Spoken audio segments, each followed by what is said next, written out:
couple of weeks ago, we headed down to Flint, Michigan to meet up with an incredible rap metal artist named Hyro the Hero. Got to pull him right off a stage. Incredible performer. Big fan of this guy. We've got some links to some of his videos down below you should definitely check out. When we get back from this quick break, we'll bring you our interview, shirtless and all, from the back of this car with Hyro the Hero. This and every episode of the AVB Podcast is brought to you by our incredible sponsors. Make sure you find links for them, today's guest, and of course all our other social media down in the description below. You can comment, ask questions that you think we might have missed, and of course don't forget to subscribe and click on that bell to make sure you're getting notifications of all our episodes. Alright, let's get to it. Okay, this is the weirdest circumstances you guys have ever seen me before in my life, but this might be a little preview on what we might have to come for you. So, I am sitting here in Flint, Michigan, with Hyro the Hero. Squad.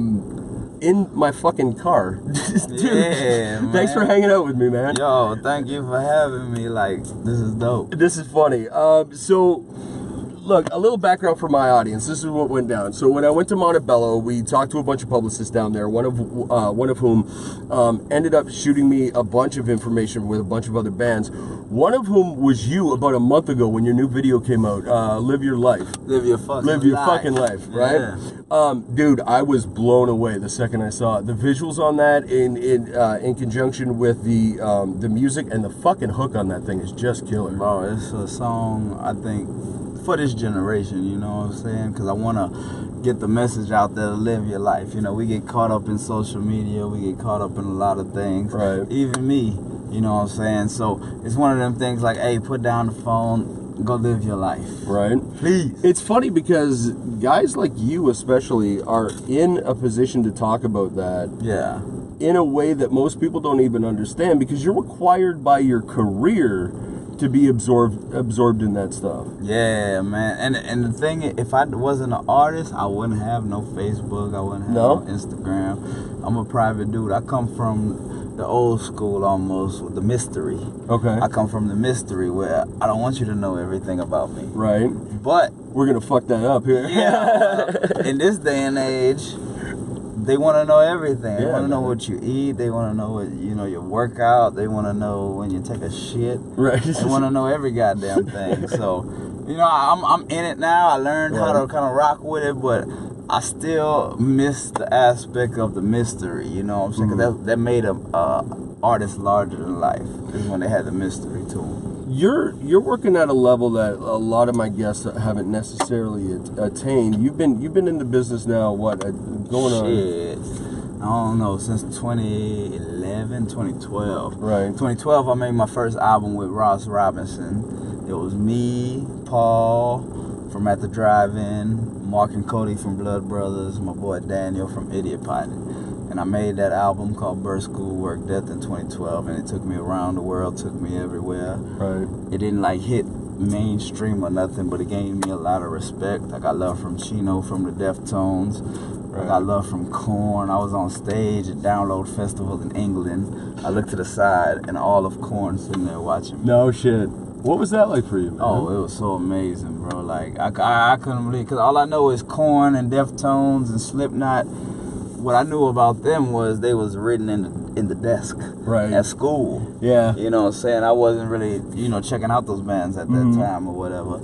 And so the thing is, it's like I've been around and talked with the people that my high school friends dreamed of me. Right. You know what I'm saying? And I'm just a hip hop dude. It's insane. You get what I'm saying? That's crazy. I want to touch on all of that with you, but I want to get started with you the way we start with all of our guests, and that's going right back to the very beginning. Yeah. Tell me what home was like growing up for you. Oh, home. Where was it? What siblings, parents, all that shit? Southside, Houston, Texas. Okay. We call it Seville, the hood.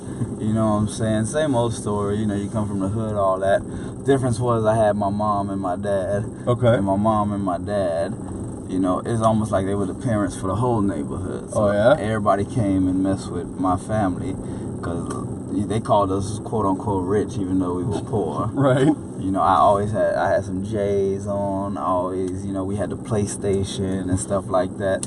My dad was real giving, so you hungry, you come eat. Right. You want something to drink, you come. But open doors for the neighborhood. Open doors for the neighborhood. Yeah. He'll give his everything we got, then we be hungry. Yeah. Because he's so giving, you know what I'm saying? So that's where I come from. That's interesting. What's it like growing up in a house like that? Because you said you nailed it, right? Like the cliche for black artists especially. It's like, grew up in the hood, never saw my mom on the third Tuesday of the month, that kind of shit. Exactly. It's a cliche. But the thing is, like, I've seen my homies and all of them, they grew up in the single parent household. I didn't grow up in a single parent household. I grew up with my mom and my dad. Mm-hmm. And so I at least had that father figure in my life to get us straight. My dad would take us to the park to go play basketball. He'll try to keep everybody out of trouble. Right. You know what I'm saying? We'll walk to the park, play basketball. He'll grab the kids from the neighborhood. They call him Big Brother in my neighborhood. Nice. Because he always been there for everybody, And so I got that respect from my hood, from off my dad and my mom and everybody being so cool. And so that it really, it changed my lifestyle. Not lifestyle, but it changed my mindset on everything to be a great person. Were you conscious of that at a young age? Oh, yeah. I always was conscious of that at a young age, man. When I seen that, I seen how it affected certain people. Right. Like, I used to listen to Tupac, and he said, hopeless. I'm hopeless, the way he was. He said hopeless. I was like, oh, yeah, I feel that. But I look at my homie, and he said, Hyro, you don't understand what hopeless is. Right. His mom and dad wasn't there. He don't know where he getting his next meal from. And he told me straight up, but you don't understand what that means when you mean hopeless. Right. You know what I'm saying? And my homie, I love him to death. He's still out here struggling. You know what I'm saying? I wish he could have changed, but he's the definition of hopeless. So it gave me the mindset of, man, I'm blessed for what I've got. That set in early on with you. Early on with me, man. Was when he brought that to your attention, when he put that to you? Because I know a moment like that, especially for kids. How old were you when this one did? Oh, man, I was probably, maybe 14, 15? So just right impression range, right? The whole world is fucking ending every time you turn around and shit. Exactly. And now you got somebody to tell you. I related to Tupac, but I didn't relate the way some other people might relate to Tupac, where they felt that to their heart. Like, I don't have no other option in this life, you know what I'm saying? Did you ever rebel against that idea? Like a lot of times, especially young artists fall into the trap of like thinking they have to live the artist life where you have to have that deep struggle. Nah, I ain't fall into that. No, man, not at all. I just I feel like I tell the news what's going on. All right. So people can open their eyes to it. So that's how I look at it when I'm speaking about things. I'm not Mr. Political Man. I'm not none of that. I'm just a person who, I'm sitting back and I'm observing and I'm letting people know my thoughts on it. Right. And I learned the best way to put thoughts is through music. Because now you can tweet and you can do all this shit. You get in trouble for tweets now. Right. People don't want to hear your opinion straight up. Right. But if you listen to my music, I'm saying some crazy shit on stage. Right. But as long as the music banging, people gonna fuck with it. You feel it on a different way. That's funny. I never thought about it that way, but you're absolutely right. So that's why you might look at my Instagram, you might look at my Twitter. I'm having fun. Because I don't want to put... It's enough internet activists out there. I don't gotta be the internet activist. Right. You can listen to my music and you can hear what's going on through my shit. Because that's how you're supposed to do it. I don't want to be in your face telling you this and that. These are just my thoughts, my opinions, and I want to get that out there. If I turn into somebody who can change the world, I would love that. But you know what I'm saying? If it happens, it happens. If it don't, it don't. When did music start to become important to you? When I heard Hit 'Em Up from Tupac. Okay. That became important to me because I was like, I never heard nothing like that in my life. And I heard him just speaking to Biggie, like screaming at him.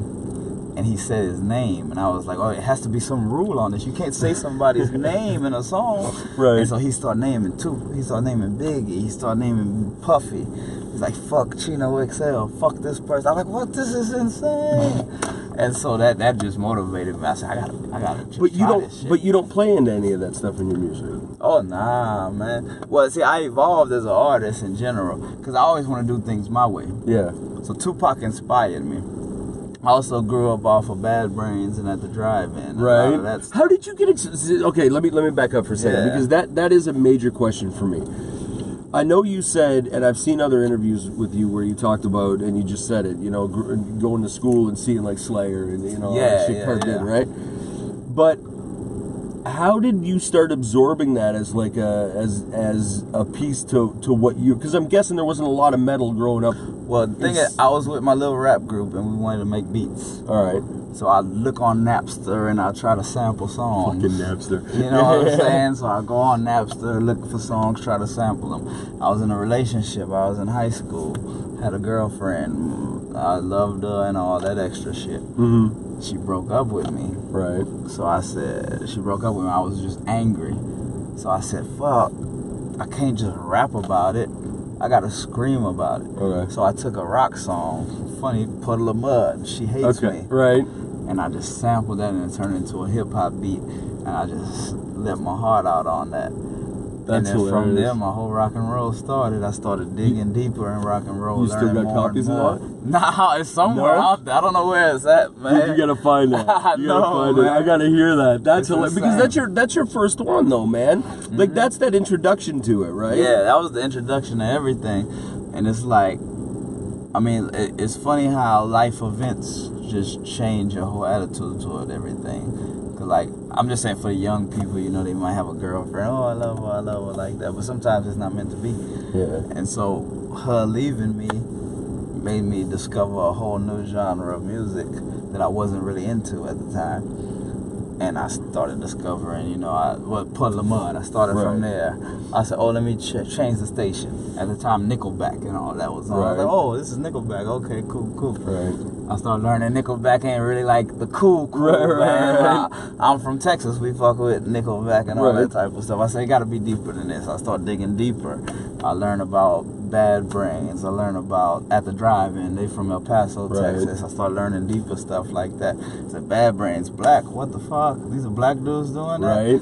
Fishbone. Was that? They doing that? That's actually a great point that I never really thought of, especially for a kid like you. Growing up in a neighborhood where I'm guessing all of your music influences is hip hop, right? Yeah. So when you did start seeing that, oh no, there's black folks in fucking rock too. Was that a like, weirded me out, bro. Yeah. Weirded me out. I was like, what the fuck? And they didn't care. They was crazy. Right. Having a good time. I say, yo. What did your friends say when you were showing them all this shit? Oh, they fucking wasn't fucking with it. Yeah. Something about hip hop. We scared of guitars in hip hop. They scared of guitars. Right. So they hear a guitar, they go fucking. They like, oh, I can't fuck with it. But me, I'm I got a producer mindset, so I was just thinking sample. I could turn this into something, and I was creating something so different. And then on MySpace, I started putting it out on MySpace back in the days, old school, and I was just getting love, like crazy love. I came out with a song called Punk Rocker, where I dissed the ringtone rappers. And at the time, it was called ringtone rappers because they was making songs for the ringtones at the time, you know what I'm saying, before iPhone and all that. And I was like, oh, y'all just making songs for this and that. But crazy thing was, I thought I was rapping. Okay. To other people, it was rock and roll, even though it was a hip-hop beat. All right. And every time I rap, they considered it rock and roll. So that just weirded me out. Because that comes from Tupac. I thought he was screaming all the time. Okay. As a youngin'. I thought when he was rapping, he was screaming, but he was just talking passionate. Right. I took his passion for screaming, so when I rapped, I screamed. Okay. And so it just turned into what it is now. You had that energy anyway, right? I had that energy in me. When did you... Okay, so now, talking about discovering rock and roll, especially because I'm guessing you didn't come from a musical background, right? Not a lot of theory in your background? Not a lot of theory in my background. My uncle was a musician, though. My Uncle Courtney, he played music. My Uncle Vernon played music. So I think that's where I get the music from. Right. Like when you say they played, what kind of stuff did they play? Reggae, calypso. Guitar players and stuff? Yeah, my parents from Trinidad and Tobago. So I've got that island vibe. Right. So dancey people too, right? Yeah. All dance, all just vibing, reggae, calypso. I mean, you're from Canada. You see how the carnival gets down. So that's where I come from. That's great, man. So, all right, so you're in the neighborhood. You're looking into the rock stuff. You're doing samples, though.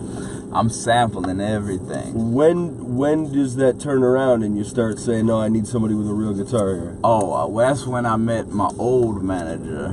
And he was like, hey, I like your stuff. You want to come to LA or whatever? And I was like, yeah, I'll come to LA. And and my mama was like, well, you need to get a job or you need to do something. And it was like at the right time. And I was just like, look, my mama trying to get me a job. So I got to come out to LA. So my old manager brought me out to LA. I lived with him a few years. He kind of put me on to new music and things like that. This is straight out of school for you? Straight out of school. How old were you? I was probably 2021. Okay. So it was like about a few years after school. Right. 2021. I was getting caught up in dumb shit, trying to be a gangbanger Tell me and all about this that. extra stuff. I was in my graduation, we got jumped by the Mexicans because I thought I was a blood and all this extra shit like that. All right. And we had a fight on that shit. Oh man, I want to be a gangbanger. I want to do this and that. But I was like, this ain't the life for me, man. I was like, nah. But that was for real. For a minute, that was a thought in your head. Oh yeah, that was a thought in my head. Yeah. Like that's where the mom and dad come in because I knew that was wrong. But that's great that you had that influence. But what that means is that if that was a thought in your head, that means that the people around you was also thoughts in their head. Oh yeah. So you've seen some real shit. I've seen a lot of crazy stuff, man. I've seen a lot of crazy stuff. I'm not gonna say that I've felt the effect of the crazy stuff. Okay. Because you always had safety to go back to, right? I've always had safety to go back to, but I've seen it. Do you ever feel guilty about that? Nah, I mean, I feel guilty in a sense, but at the same time, I feel guilty in the sense that I was blessed with a mother and father that cared about me. Right. I feel guilty like my homies didn't have that mother and father. Right. You know what I'm saying? Wasn't just the whole connection of that family structure. Yeah. You know, I had the family structure that always held me down. So, if my friends will do some bad shit, I go do that bad shit. They see me get in trouble for the same shit that they wouldn't get in trouble for. Right. First time I had sex, my mama knew it on my face. She embarrassed me in front of fucking... Really? She embarrassed me in front of my friends. Tell me this story. Oh, man. Tell me this She story. embarrassed me in front of my friends. I was with my homies. I went, had sex, blah, blah, blah, blah. I come home. I didn't say the first time I had sex, but I come home. My mama know it. Like, you know what I'm saying? I'm with my homies. I come in late, and then she got the Trinidad accent. So she like, you think you're a man because you got hair on your balls? You got hair on your coca? Oh man, some of my homies ain't never let me live that down. That's funny.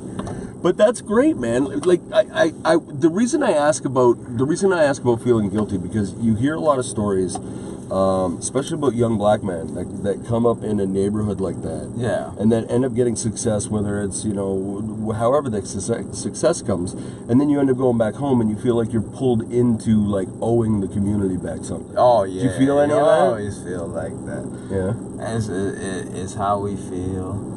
And that's something it's hard to explain because you feel like if you start gaining success, you start feeling like, damn, why do I got this success but my friends don't have that success? So you want to bring everybody in. You know what I'm saying? I ran into money a long time ago, and I felt every day I woke up, I was like, this is a dream. I'm going to wake up and this is not real. Right. You know what I'm saying? Because I just so feel guilty. Like, why do I have this but nobody else has this? Right. So it's a struggle in a sense. So I can see why there's depression that comes with money. There's certain things that come with money because you feel a certain way. Yeah. You know, especially when you come from a certain place. So, did you coming into money like that? I'm guessing your parents didn't have a ton of money to start. No, they didn't have a ton of money. But I worked. Like when I got with my manager, I worked hard. I got an investor. He shot me some money. That's how I was able to, do my album and get all over the world. Okay. And when I got it and saw my stuff, I was like, wow, this is insane, dude. But I guess my question for you is like, how did that, coming from a place where you don't have a lot of like financial knowledge, right? Like, yeah. It's not like you grew up in a house where they were like telling you how to, manage your money, this, that, and the other thing. Yeah. When it first came to you, was it a tough learning curve for you? Oh, yeah. I mean, it wasn't like a tough learning curve because I always been in like a business mindset.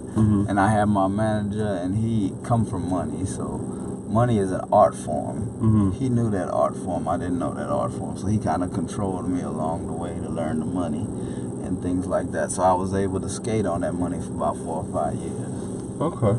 You know what I'm saying? Talk to me again. I want to go back into your schooling. How did you do in school? Oh, I was on a roll and everything. I fucking knew it. Yeah. I knew it. I knew that. Everything. Yeah. The reason I knew it was from the way you are as an artist. Mm-hmm. Some of the things that, well, even just something as simple as taking rap and merging it with rock. You're not the first person on the planet to do it. Yeah. But coming from a background and being able to take a jump like that, like that's an artist move. Yes. That's it. That's not just a like, well, I want to fuck with some music, so I'm going to try this. That's an artist move. It's collaborate. It's taking shit from different realms and bringing it together. About it. Yeah, right. Yeah, think. And I wonder, as a kid, did you have like, were people pointing at you and calling you an artist early? Early on, yeah. I mean, well, I guess I always been creative. Okay. Basketball was my first thing. Everybody thought I was gonna be an NBA star. Oh yeah? Yeah, everybody thought I was gonna be NBA. I slept with my basketball. Oh, you're one of those kids. I played basketball every day of my life. Right. Only problem is I'm an artist. I didn't know I was an artist, so I got the artist attitude. I got the vibe. I don't like authority. I don't like stuff. So no coach could tell me nothing. Nobody could tell me nothing. I got to do shit my own way. Right. So I started seeing basketball ain't my way. You know what I'm saying? But my little brother, he's amazing in basketball. My little brother Jamal, he played for the University of New Mexico. He graduated from there.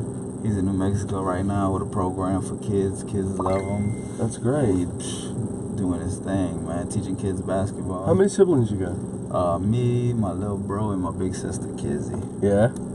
Yeah. And what's your sister do? Oh, my sister, she works at the hospital.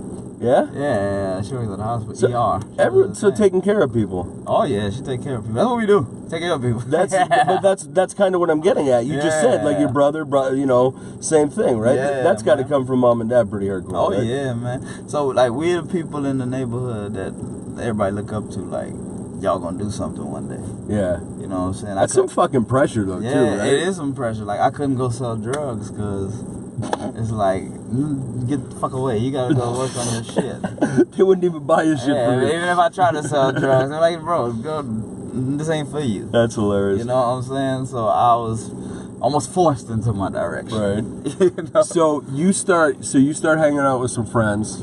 You're doing the hip hop stuff, doing rap. Yeah.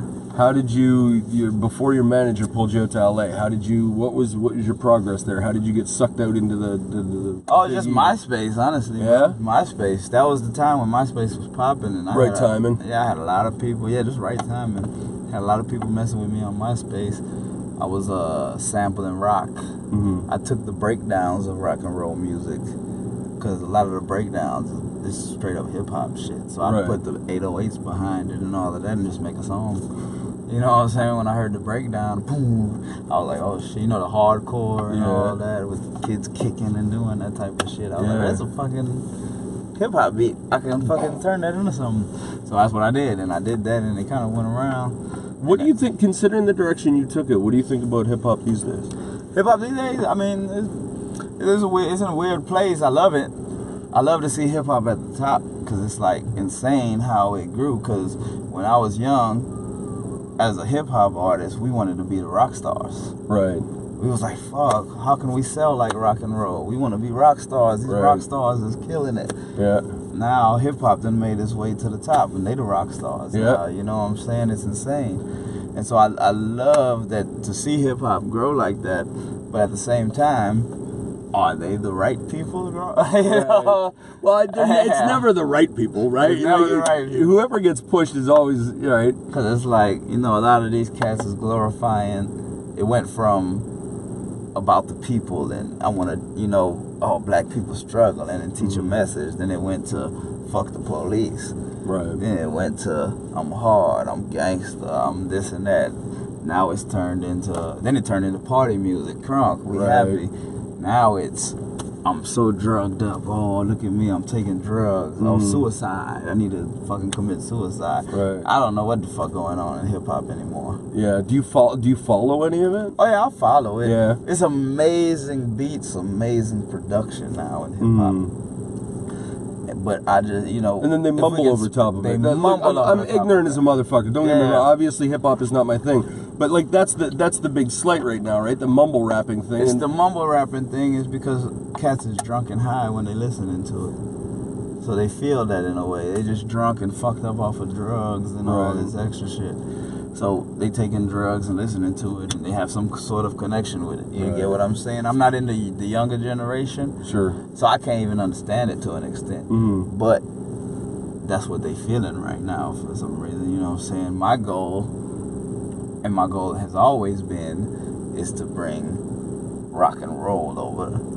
I bring the hip hop people over to rock and roll. Mm-hmm. Because hip hop, I can make a beat in 5 minutes. Right. You get what I'm saying? A lot of these SoundCloud rappers, they make song, because you can make a song in 5 minutes. Right. Rock and Roll, my album, took a year to make. You can't just walk into the studio and make my record. Right. It takes time. I got 2 questions I want to peel out of this. The first one is about the music itself. Do you play now? Do you play guitar? I don't play shit. No? I'm a rock star without a guitar. That's great. Yeah. So how do you create your music? Do you rely on somebody else that way, or do you? Yeah, I trust on the person that I'm messing with. Right. The dude who made my album is a dude named Mitch Marlowe. Insane. And you also have some major fucking names. Oh yeah.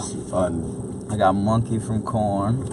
He came in the studio and crushed it. Devil in Disguise. I got Ash from New Year's Day. Right. She came in and crushed it. So, when you're dealing with real people like that, and I'm blessed to be an opportunity to get these people to mess with me. Right. I built up enough respect where they would mess with me, and I created an amazing album. What's the process? What comes first, the music or the lyrics? A lot of people do lyrics first, which is weird to me. I gotta have the music. I'm the same fucking way. Yeah. I can't write lyrics without a beat, without a melody in my head, right? I'm surprised so many people do lyrics first. I gotta hear the music. Once I hear the music, it's easy. Yeah. Boom, boom, boom. I know what to do. Do you walk in with a concept? Like, do you walk in with a direction, or do you leave that shit to them and then you just apply what you do over top of it? I'll give them an idea maybe sometimes. Sometimes I just walk in and they got some shit, and I'll have ideas lyrically that I might look at my notes. I have ideas and oh yeah, I might use that. That never works. I don't use it. I just make up new stuff. It's best to go with the flow. Yeah, man. It's almost like a warm up. Like, oh yeah, okay, and then I warm up, and then it's like, oh, fuck, let me write this shit. When it's time for you to write, do you sit down intentionally to do it, or does it just hit you? It hits me, bro. Yeah. It don't take me long. Yeah. A lot of them songs, a lot of my songs on my album, bro. The music's so good. I wrote that shit in that day. Yeah. Yeah. Do you compile concepts ahead of time? Like, are you a guy that writes down ideas ahead of time and then goes back to them? Or if I hear something, I'm going to write it down. Yeah. If I hear somebody, I listen to a lot of podcasts. I listen to a lot of speeches. I listen to a lot of different things. Mm-hmm. So I get ideas from a lot of stuff. And then that motivates me. And so it almost sinks in my head. I forget about it. I hit the studio. Them thoughts come to my head. Talk to me about separation. Yeah. So, you're a black kid listening to rock and roll in a neighborhood full of people who don't give a shit about rock. Yeah. And then you come into an industry as one of you happen to be on a bill with a band who's got a black guitar player. So there's 6 or 7 black people at the metal show today. Yeah, 6 or 7. Outside of that, this must be like fucking homecoming for you. Yeah, I know. You saw me. Right? Hey, what's up, brother? What's up, sister? Hey, how you doing? So, but tell me, that's got to be a little it's got to be a little pressure, right? Oh, nah, not even no pressure, man. I just feel the love. I love it, man. Yeah. You got me. You got Bad Wolves. You got the Fever 333. You got Tetrarch. The girl, she was on the cover of a guitar magazine or something like that. You got what's their name? The Fire from the Gods. I think that's a black dude too. All right. It's like the game's changing, and that's why I felt like in 2012 when I dropped my album, a lot of shit I do, no ego, I'm ahead of time. Right. I'm a little ahead of time, and I knew I was ahead of time.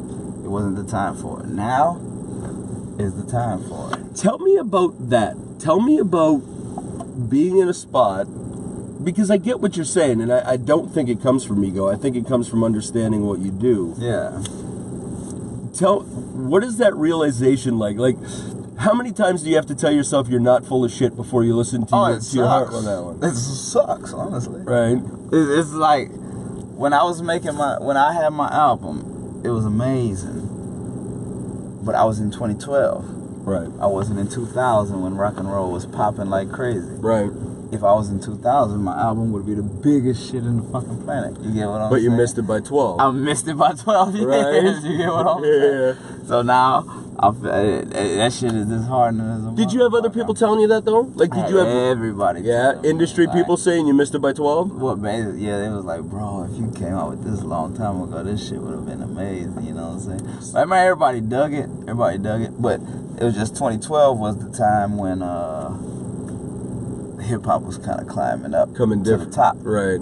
You know what I'm saying? And rock and roll was a little bit. And you took a bit of a break, right? Yeah, I took a break. I seen everything going down. I seen what was happening, and I was just like, bro, this ain't the time. I gotta sit back and wait. Mm-hmm. And what'd you do with the hip? Because you ended up touring with some hip hop stuff anyway, right? Oh yeah, I did a lot of hip hop, man. I DJ'd for Juicy J tour. Nice. I did some cool stuff like that. I was working with my homies Mike, Shay, Q. We did a little thing called DDG. We was rapping, doing my thing.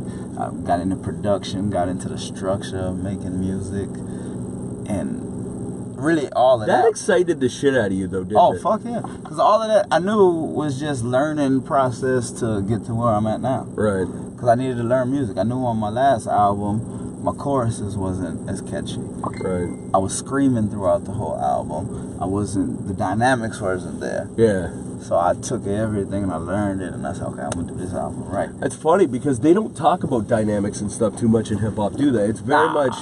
It's very. Everybody chill in hip hop, and the problem was I had to kind of gain back my vocals for screaming because I was so just chill rapping. Yeah, because I got into that chill rapping. Like when I started off young, I was scream rapping. I saw how the game was. I started making my beats. I just started chill rapping.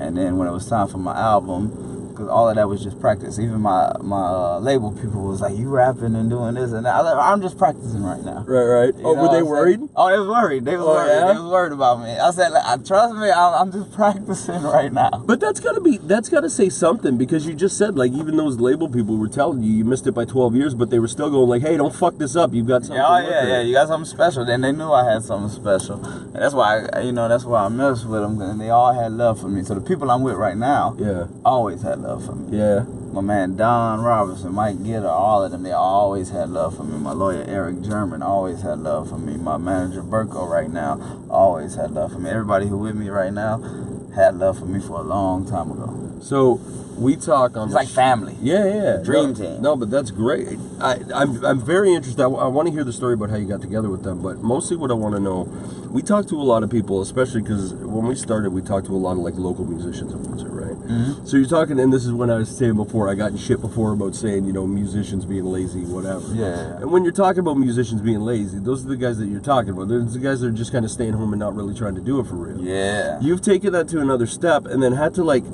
I don't know how to put it in perspective, but it's like you made it without making it. Does that make sense? Yeah, no, I get you to the I don't want it to be. Yeah, I made it without making it. Yeah. I don't want to be insulting by it. But I made it without making it. Yeah, like the truth. So that time when you're going from 2012 to 2018, you just released this new album a month and a half ago, 2 months ago, something like that, right? So in that time in between, when you're still a working artist, still traveling the fucking world, going and doing everything. But like you said, nobody outside of your circle really knows who you are. Yeah. What does that do to you mentally? Like, it fucks with you. Does it fuck with you hard? It fucks with you heavy. It's like, bro, I'm pretty sure I'm not the only artist who feel that way. Right. It's like, bro, I got all this talent. Y'all ain't seeing this right now. Like, bro, y'all gotta check this out. But I feel like the way I think about it is, even one-hit wonders, it took them forever to get that one-hit wonder. People, normal people are just be like, oh, they just a one-hit wonder. But you don't know the hard work that done happened to win into that one hit. You get what I'm saying? It's like, I see artists, my man AWOL Nation, he came out with the song Sail. Yeah. Now he doing great as fuck. He got, a bunch of amazing songs. But I knew him way before. Okay. And I seen the hard work he done put in. I made songs with him and everything like that. He had a band called Under the Influence of Giants. That was amazing. I have to check that out, because I'm a big fan of AWOL. Oh, bro, it was the band before was Under the Influence of Giants. Sick shit. Right. I was like, how is that not popping? You gonna say it took hard work to get that, and then You know what I'm saying? He made his way, but that sale didn't come with all the hard work that he put in. You know what I'm saying? I respect that. It's funny that you bring up one-hit wonders, because that's almost where I was going with it. I remember being a kid, and you probably did the same thing. I remember being a kid talking about one-hit wonders, and the question at one point was, would you rather be a one-hit wonder, has-been, or a never made it? Which is worse? I'd be a one-hit wonder. Fuck that. I'd rather be a one-hit wonder too. Get the residual At least you got the checks. There's residual checks. There's that, but to me, I think it plays more into what you were saying before. Even to be a one-hit wonder, you got to be putting the work in. Oh yeah, man. Because I look at the situation. Because you can take a song, and then you can have a career. That's why I say AWOL. He took Sale, and now he has a career off of that. You know, he created a fan base, and he can do his music he wants to do. He can do everything off of that. You get what I'm saying? I mean, his Passion music video, Passion. Right. You know what I'm saying? He got some dope shit, dude. You've got quite a bit of people that you would call friends at that sort of level in the industry, right? Yeah, I got a lot. Like a ridiculous amount. I started looking to list. Like I threw you in YouTube. Because like I said, the first time I heard you was the video that got sent to me. And I started seeing some of your other stuff, and all of a sudden, like, Deftones are popping up. And I heard about you perform with some serious fucking names. Bro, everybody know me, man. It's insane, man. It's insane. I got stories. Like, I forget stories sometimes, because everybody mess with me. Give me your best road story. Give me the one you like the best. I can't even remember right now. If you put me on the spot, I can't remember. You know, the one big one is Korn. I got a secret song with Chino. What? Moreno, with the loudest scream ever. What do you mean on the Nobody album? got it. Yeah, it's me, Chino. No, I don't know this album. Okay. I made this a long time ago. Me, Chino, Kelly Scott from Failure, and Tom Capone from Quicksand on guitar. Where the fuck is this song? And it's we remade Dead Wrong, Eminem and Biggie. I did Biggie's verse, Chino did Eminem verse. Where can I find this? You can't find it. Son of a bitch. It's the most It's nowhere? song. It's nowhere. I got it. What is it? I don't even know where it's at. It's on one of my hard drives. Chino did the loudest yell and the longest yell you ever heard in your fucking life. And then that shit's just buried somewhere. And it's buried. I gotta find it, honestly. Dude, if you do, please send it to me. I want to hear that for sure. This is the most amazing thing ever. I've been around so many people. So talk to me. All right, talk to me. You get your management grabs you, pulls you out of LA. Yeah. Tell me about the story from starting. Well, old management. Okay, Yeah, he brought me in. Just basically discovered me on MySpace, hit me with an email. I luckily saw that email that day because I don't check email. At that time, I didn't check no email. Ooh, luckily saw it. And it was like, wow, this is fucking insane. I say, yeah, mama. And at the same time, my mama was giving me pressure, like, you need to do something. I was like, fuck it, I'm gonna go to LA. What'd she say? She's like, all right, you go live your dream. She always been supportive of me. Yeah. You know what I'm saying? At least you do something. Went out to LA. I stayed with my manager. We grinded hard for a lot of years. You know, did my thing. Been around. What kind of work were you doing while you're in LA? Like, what are you doing? Like, what is the gig at that point while you're just trying to build a career? Oh man, really? I was just kicking it with him, man. I just do little things here and there for money, but fuck, we didn't do much. And at the time we was grinding. I thought I was gonna be a superstar overnight. Oh yeah. Happen. At that time, Soulja Boy was like the big star, and I was like, oh, I'm about to be big like Soulja Boy. Right. It didn't happen. It takes hard work. Was it more than just you feeding that idea though? Like, were other people telling you were gonna be big too? Oh yeah, a lot of people tell me I was gonna be big. Was it lip service or was it like? Oh no, my manager. Bro, everything I've done in my life, I feel like God just blessed me in the right circumstances because everybody always been right to me. I never got like fucked over. No. Okay, so you're in LA. You're hanging with your manager. You're basically just learning the industry at this point, right? Yeah, I was all learning the industry. Yeah. Cool thing was my old manager knew the industry and knew everybody in the industry. But he was very protective of me, you know what I'm saying? So he didn't want me to make no mistakes or something like that. So I learned the industry, learned the game, grinded and rap. And you know, we just had a little separation at the time because I was just at a moment where I was like, this ain't the time for this right now. He's like, oh, you gonna make a mistake. I said, this ain't the time for this right now. So I was like, bro, I gotta go mess with, you know what I'm saying? I gotta go do what I wanna do. Yeah. And I did that. We separated, grinded my way all throughout. found a way to make this album, and now I'm here. I'm at, bro. I worked hard as fuck to get here. I remember what I wanted to talk to you about. There's a guy who's been on the episode. He's a local guy named Richie Nix. He's been signed with Atlantic a couple of times over. Yeah. And he tells a story about one of his first instances, because you're talking about your manager brings you out of Texas into LA to say, come check it out. His story that he tells is almost the exact opposite. He gets the same message through Facebook. Yeah. Gets pulled out to Dallas. Only this is a couple of fucking hoodlums that basically say, you are going to rap for us to get me out of the fucking hood. Like, he had to escape for his fucking life to get it. Like for fucking he had to wait until the motherfucker was asleep and fucking run out the house and shit. Had guns held to him and stuff. That could have happened to me, but you know what I'm saying? I got some protection over me, bro. God got me.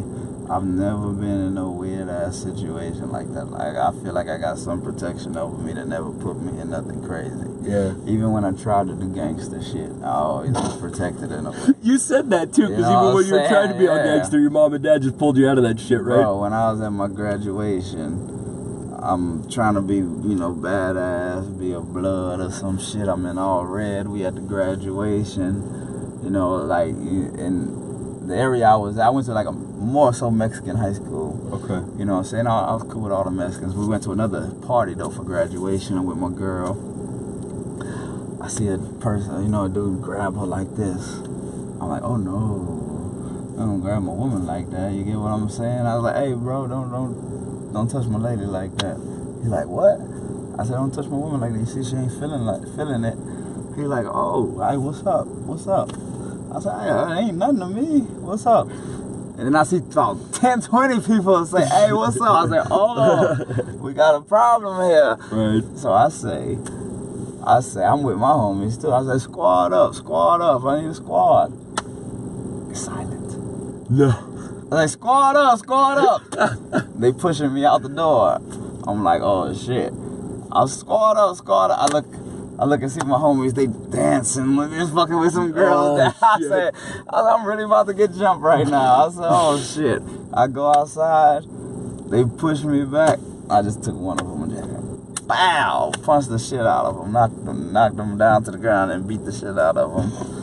And then all of them just start getting on me like this, dude.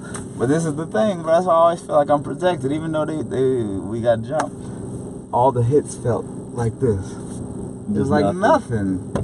It was like nothing. Then, all the homies come out, then it turned into a big crazy thing. And that's why at that moment I felt like, oh man, bro, I'm protected in some kind of way, because that could have been really bad. Yeah. You know what I'm saying? I got a girl right now. At that time I had a girl. The girl fell out of my mouth. While they was doing this, I'm looking for my girl on the ground. I didn't feel nothing. I don't know if it was adrenaline or nothing. Didn't feel nothing. Walked out straight cool as fuck. Did you walk away from that because you kind of have it, like you said it, you feel like you're protected? Oh man, yeah, I feel like I'm protected. That doesn't. It don't mean like something won't happen. I was gonna say that don't open the door up to some stupid shit. I'm gonna go act crazy, like the young rapper Tekashi 6ix9ine. I ain't about to act like him and talk crazy, you know what I'm saying? I like him to death though too. Like I said, my dream is to get these rappers, Tekashi, Lil Uzi, all these cats, put them on some rock songs. Yeah, it'll be insane. Have you real good rock music? I know through your journey, you've been connected with a lot of rock guys. Have you managed to hook up with much in the hip hop world at all? I've never been in the hip hop world, bro. That's the craziest thing. Something I've always, liked and appreciated. I've never had a connection in that. Well, I've had a connection when I was younger. I used to mess with Rap-A-Lot records a lot. I was around that as a younger youth and all that stuff like that. They don't even probably remember me being around like that, but I was in it as a younger person. I was in the mix of everything. But that was my closest connection to hip-hop, rock and roll. I just got acceptance like crazy. I love it, man, because you don't like that. The one thing that I kind of, as I was coming up here, that I wondered about, and we asked about it, is that idea of separation. Yeah. But you don't act like you're separate here at all. Oh no, man, because we all one. We all one people. And music brings everybody together. Yeah. I had them real deal motorcycle gangbangers come and tell me how much they fuck with me. Yeah. One dude told me, he said, man, I'm gonna tell you, some of these bikers racist as fuck. You know what I'm saying? But the shit you doing is insane. We fuck with it, man. That's crazy. And it's not the first time that happened to me. Even when I was rapping in Texas, my man Lane had brought me on a Texas tour. A lot of the bikers in Texas fuck with me heavy, man. Yeah. Real deal fucking bikers. I'm talking about gangbanger bikers. Fuck with me so heavy, gave me anything. Told me, hey man, you want tattoos? You want this and that? I'm like, no. Because if I get it, I owe y'all, motherfuckers. Right. I don't want nothing. Right. You know what I'm saying? That's funny. I at least got my mind on that. Right. I don't want nothing. Yeah. But I appreciate the love. Awesome. You know what I'm saying? Dude, I am very much looking forward to seeing what your future has. I'm so glad you come out and hang out in the back of my Ultima. Yeah, man. This was my first car too, Ultima. There you go. Amazing. Dude, I appreciate it. Thank you so much. Thank you. Thanks for hanging out. Having me. Hey, gee. Where can people find you? Where are they going to go to find you? Hyro the Hero. Instagram, Facebook, Twitter. THE. I used to be DA. Hyro the Hero. Gotcha. Thanks, man. I appreciate it. Thank you, brother. Awesome. See you. All right, folks, that'll do it for this episode of the AVB Podcast. We hope you enjoyed it. If you did, be sure to go down and click on the subscribe button to make sure that you can continue seeing our episodes as we put them out. We do a lot of videos, and there's a couple of them here that we hope you'll enjoy. There's one up there that we think you might like. And, of course, there's one of our playlists down there for you. Make sure you say hello to some of our sponsors in the links down below while you're there. And, of course, you can find links there to today's guest and all of our other social media. Thanks for hanging out with us. We'll see you next time.